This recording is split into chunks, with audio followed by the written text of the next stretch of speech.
morning everyone. Here we are with last chapter from your textbook, that is semiconductor devices. We already done with 5 chapters. This one is 6th one as your theory part. Now in this chapter we are going to discuss about semiconductor devices. In 11th standard we had enough discussion on PN junction diode, breakdown voltage, knee voltage, forward bias, reverse bias, as well as we had discussion on all kind of bands as well as types of semiconductors too.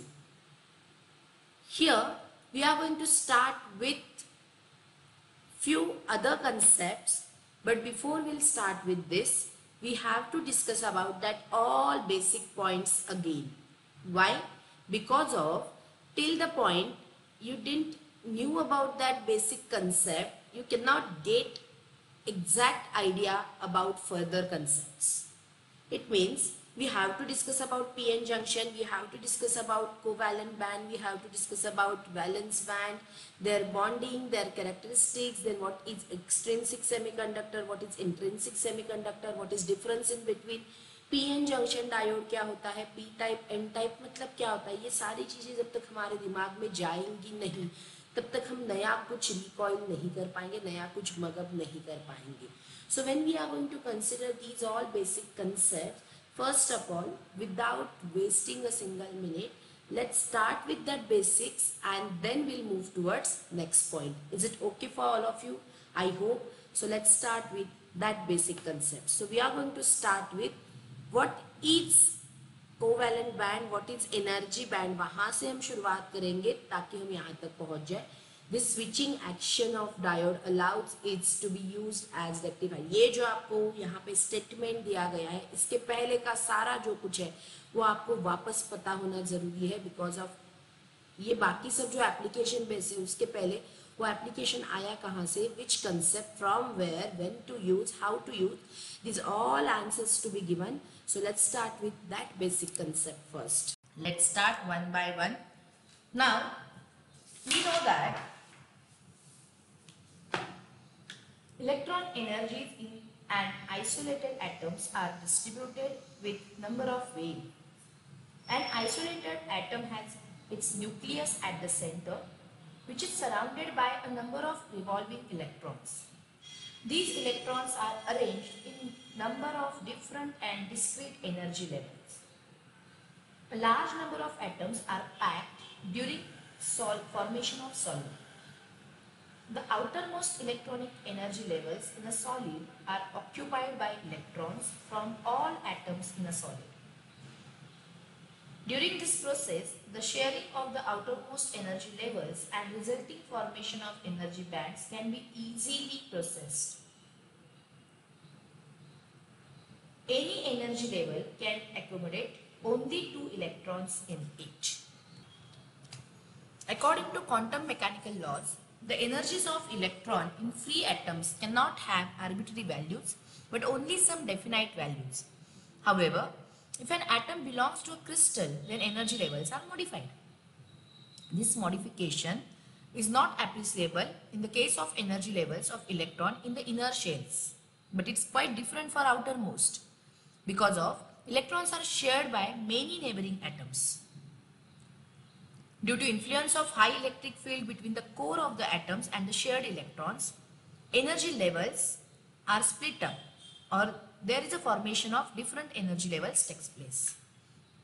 If I consider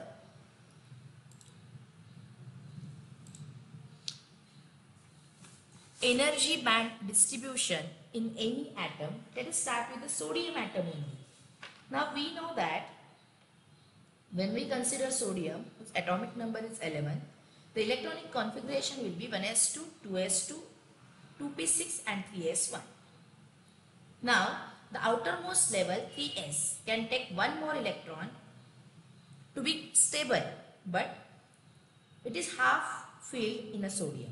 There is a requirement of one electron. The topmost occupied energy level is 3s level over here. This level is called the valence level, and corresponding energy band is called as valence band. Therefore, the valence band in solid sodium is the topmost occupied occupied energy band. Right? Now, when sufficient energy is provided to electrons from the valence band, they are raised to higher levels. They immediately take next energy level that electrons from valence band can occupy. It's called as the conduction level. जब energy उसकी ज़्यादा हो जाती है, electron जो valence shell से निकलते हैं वो कंडक्शन लेवल में चले जाते हैं. And the bond form by the conduction level is called the conduction band. So when we consider, you can see it in this diagram also. This is valence band, this is conduction band. When this level gets fulfilled, remaining one by higher energy level वो कहाँ चले जाते हैं? Conduction band में चले जाते हैं. And the band gap in between these two is called as the forbidden energy gap. But this is not a simple one. Forbidden energy gap means the top of valence band and bottom of conduction band. इनके बीच का distance is called as the forbidden energy gap. So, when you consider these things at that time, it is important to remember that the structure is related to the energy of electrons in a solid and it does not represent the physical structure of solid in any way. So, in this way, we had discussion on what is forbidden energy gap, what is conduction band, what is valence band. In short, the definition is over here, the collection of very closely spaced energy levels is called as the energy band. The lower completely filled band is called the valence band. This is because of the valence electrons, and the upper unfilled band is called as the conduction band. Now moving towards next point, we know that electrical conduction in a solid takes place by transport of change carriers. It depends on its temperature, the number of charge carriers, how easily these carriers can move inside a solid, its crystal structure, types and the nature of defects present in a solid, etc. Now, there can be three types of these electrical conductors. It could be a good conductor, it could be a bad conductor, or it could be a mid in between called as a semiconductor. Let's start one by one. Let's start with metals first. They are good conductors. The best example of conductor is any metal. They have a large number of free electrons available for electrical conduction. Metals are good conductors of electricity due to the large number of free electrons present in them. Therefore, when we consider any metal, that metal could be the best example of good conductors. Now, exactly opposite to this, bad conductors or insulators, they have very small number of free electrons inside them. They are bad conductors of electricity too. For example, you can take glass, wood or rubber. These are some common and ideal examples of insulator. Now, when you consider these all things, at that time, if that material is not a metal nor the insulator, then it's a mid in between called as semiconductors. Here, you can see at absolute zero temperature, no electron has energy to jump from valence band to conduction band, and hence the crystal is an insulator. But if the condition is not like this, then what? When you consider silicon, germanium, cadmium sulfide, generally electrical conductivity of these semiconductors are in between conductivity of metals and insulators. The number of charge carriers in the semiconductor can be controlled as per our requirement. Their structure can also be designed to suit our requirements. These materials are very useful in electronic industry and find application in almost every gadget of our day-to-day life.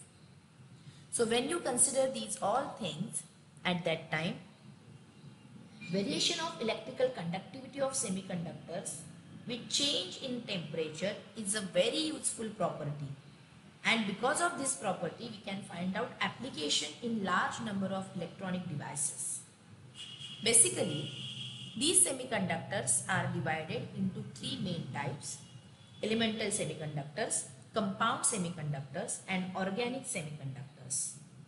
When we consider elemental semiconductors, the electrical properties of semiconductors are different from metals and insulators due to their unique conduction mechanism.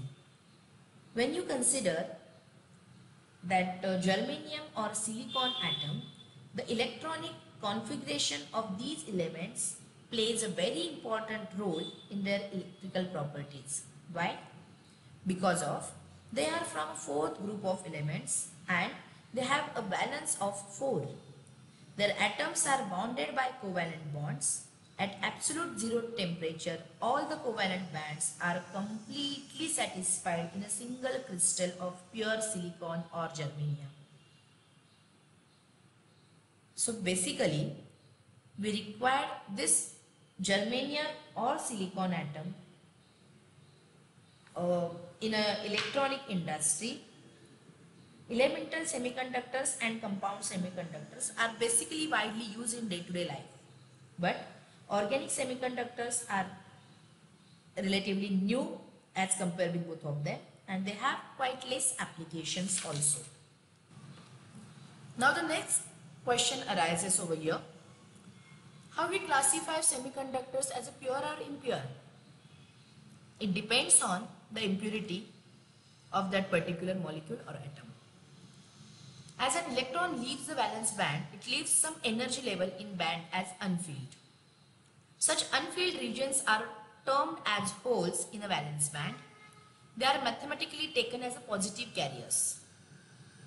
And when there is a extra electron in that atom or their configuration at that time, that is called as the negative carriers of that particular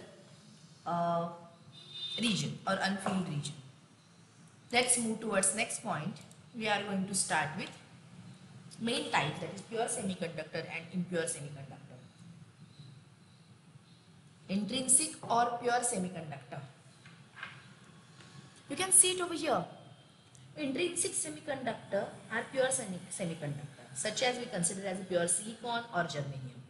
Why they called as a pure semiconductor? Let us start with silicon itself. When we consider silicon, at that time the atomic number is 14 and electronic configuration is 1s2, 2s2, 2p6, 3s2 and 3p2. It means its valence is 4. When you consider germanium atom, again you can see that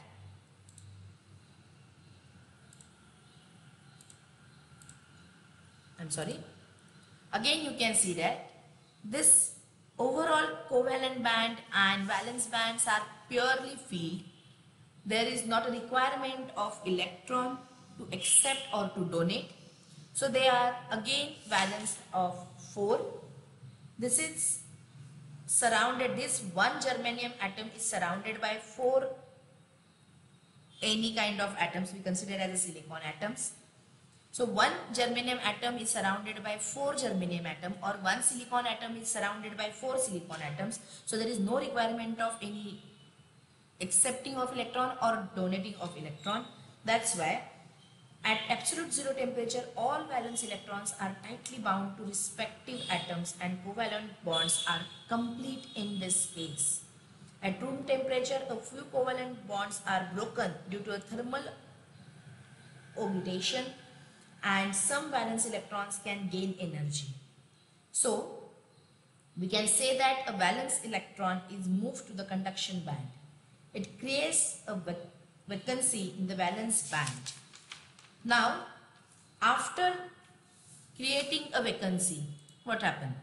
We are going to discuss it in next term, that is extrinsic semiconductor.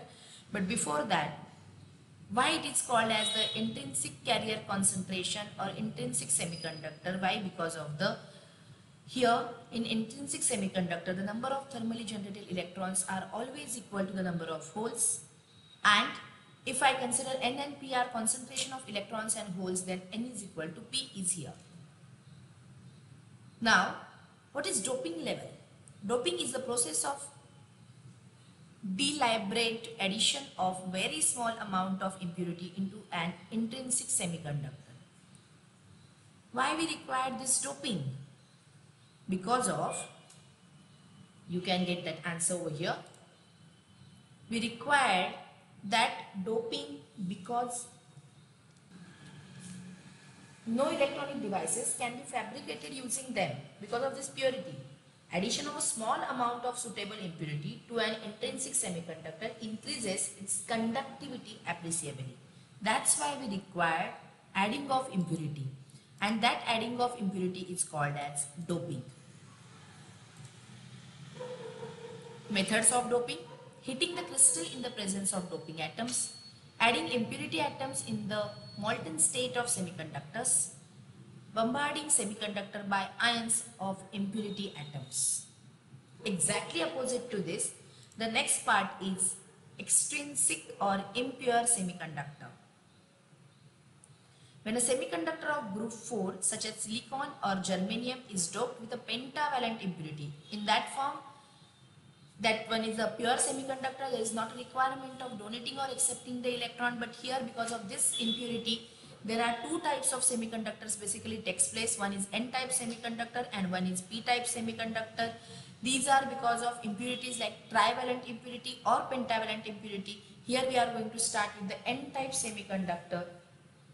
N-type semiconductor is addition of pentavalent impurity in the intrinsic semiconductor.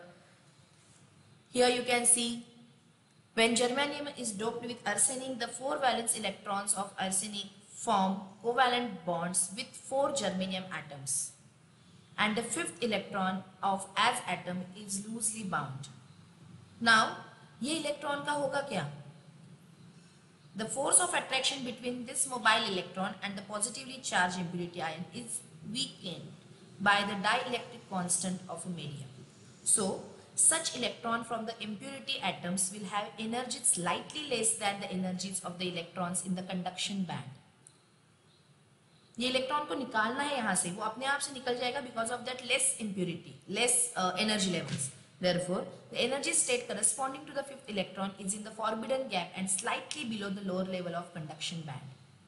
After that, we have to donate that electron to make that atom stable. Why? Because of the valence of that particular silicon is 4 or germanium is 4 only, so the 5th one is extra.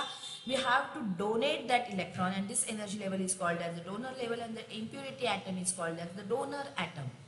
That's why N-type semiconductor, because of pentavalent impurity, called as the donor type semiconductor, क्योंकि उसके पास एक electron extra है जो उसको donate करना पड़ेगा to make that particular silicon or germanium atom stable.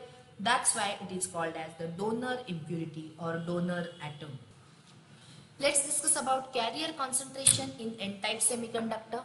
Now, as we know that intrinsic semiconductor is doped with the donor impurity, not only does the number of electron increases, but at that same time the number of holes decreases below that which would be available in the intrinsic semiconductor. The number of holes decreases because of the large number of electrons present causes the rate of recombination of electrons with the holes to increase. In N-type semiconductor, free electrons are the majority charge carriers and holes are the minority charge carriers. Exactly opposite to this, in P-type semiconductor, free electrons are minority charge carriers and holes are majority charge carriers. In N and P represent electrons and holes, and then in N-type semiconductor, N1 P1 or Ni Pi is equal to Ni square because of the rate of recombination of electrons and holes is proportional to N and P. Since the rate of combination is fixed at a given temperature, therefore product Np must be the constant. If Np is equal to constant, then N must be equal with P, so it can be N square or P square also. Moving towards next point. When we consider P-type semiconductor at that time, how P-type semiconductor form? The answer is when germanium or silicon is doped with indium, which is having 3 valence electrons of indium from 3 covalent bonds with 3 germanium atoms. It means there is a requirement of one electron to make that valence shell stable or to fulfill that vacancy. The vacancy that exists with the fourth covalent bond with fourth germanium atom constitutes a hole. Now, there is a requirement of one electron. That's why this energy level is called as the acceptor level. Right? Why? Because of the hole which is deliberately created may be filled with an electron from neighboring atom, creating a hole in that position from where the electron jumped. Therefore, trivalent impurity atom is acceptor atom. Since the hole is associated with the positive charge moving from one position to another, this type of semiconductor is p-type semiconductor. The acceptor impurity produces an energy level just above the valence band. This is the acceptor level, and because of this trivalent impurity, holes are majority carriers and electrons are minority carriers. And p-type semiconductor is called as the acceptor type semiconductor. Let's make it short, like a difference between intrinsic and extrinsic semiconductor. You can see it over here. In intrinsic semiconductor, pure group fourth element. Extrinsic के लिए purity नहीं है, impure है तो third group और fifth group element.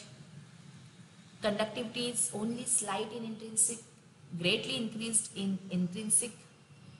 Conductivity increases with rising temperature in intrinsic semiconductor. Conductivity depends on the amount of impurity added in extrinsic semiconductor. The number of holes is always equal to the number of free electrons in intrinsic, but in extrinsic वहाँ पे भी दो part है. In N type semiconductor electrons are greater than holes and in P type semiconductor holes are greater than electrons. Then what is difference between semiconductor and metal? The question might occurs over there for 2 marks. Semiconductor behaves like an insulator at 0 degrees Kelvin. Its conductivity increases with rising temperature. But here exactly opposite to this, conductivity decreases with rise in temperature. Conductivity increases with rising potential difference. Here intrinsic property of the metal does not obey Ohm's law, obeys Ohm's law. Doping the semiconductors with impurity vastly increases the conductivity. Making alloy with the another metal decreases the conductivity. And last point for this lecture, again the important question and short from overall PPT. What is p-type and n-type semiconductor and difference in between them? P-type semiconductor is formed due to doping of third group element like boron or aluminium. N-type semiconductor is formed due to doping of fifth group element like nitrogen, phosphorus, arsenic, antimony, bismuth, etc. These are also known as the trivalent semiconductors and they are known as the pentavalent semiconductors. P-type semiconductors is positive type semiconductor. It means there has the deficiency of one electron is required. N-type semiconductor is negative type semiconductor. Excess of one electron is required. In the p-type semiconductor, majority charge carriers are holes and minority charge carriers are electrons. In n-type semiconductor, majority charge carriers are electrons and minority charge carriers are holes. The hole indicates a missing electron. In this, number of holes is more than number of electrons. And in n-type semiconductor, number of holes